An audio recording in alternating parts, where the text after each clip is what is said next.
Well, we get the news today that the scallop fishery industry is again to be curtailed slightly. There's still worries going on about how much stock is out there. Yet, I mean, this is a regular thing now. You are putting the blocks on overfishing, but I remember years ago we were hearing it was sustainable. I thought anyway. But tell us where we're up to. It's not, I wouldn't say a regular thing. This is the second year we've introduced this restriction.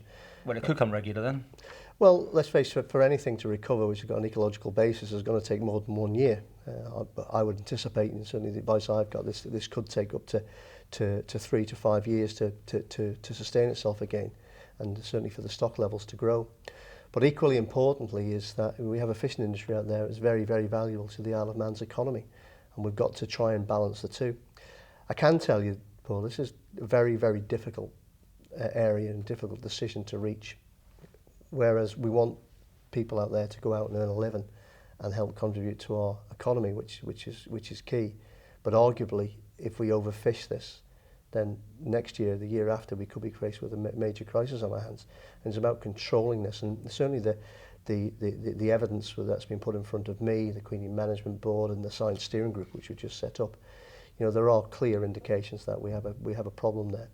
But the problem is not just the Isle of Man. The problem is also around outside of our territorial seas.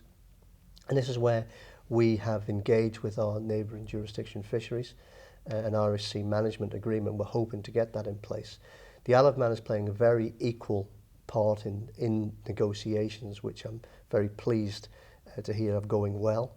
And what we have to remember is that, you know, the spawning grounds for fisheries are not just within our territorial seas. They don't just live in this one area. They spawn, they go to other areas. So arguably, you know, there's fishery spawning grounds outside, for example, of Holyhead. You know, realistically, we should be looking after them so they can feed ours. Ours are ultimately feeding other ones. So the Isle of Man has done very well to date, but it's also important that other jurisdictions are working with that as well. So you're talking about livelihoods, because obviously people depend on that, but at the same time, you can't keep out Scotland and so on from your waters, because you've got this, obviously, the agreements in place and things. Is there anything that can be done about that? You cannot keep it just for the Manx fishermen.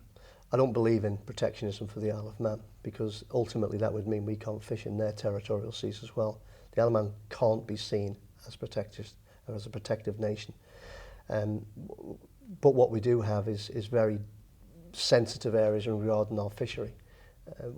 Last year we had a daily catch limit, which was seen as restrictive to the larger boats, where larger boats would want to come in and do a sort of a weekly catch in one day, for example. We've sort of met them in the middle this year to help the bigger boats, but again, you know, it's like it's a balancing act. You know, we've got a lot of smaller boats in the Isle of Man as well, which we have to make sure can get out there and earn a good living as well.